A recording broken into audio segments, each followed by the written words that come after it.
Ano po mga kasaka, dito po ako sa Occidental Mindoro at may binisita po tayo dito na taniman ng sibuyas at ito po ay ginamitan ng guano pure at ng atin pong kokoli.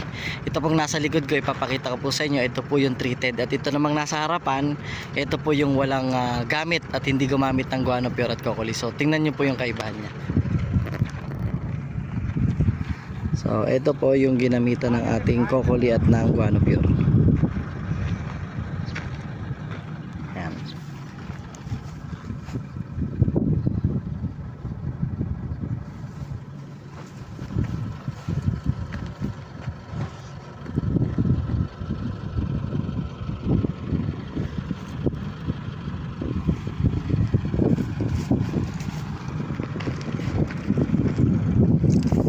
Ito naman po yung walang guano pure at kokoli.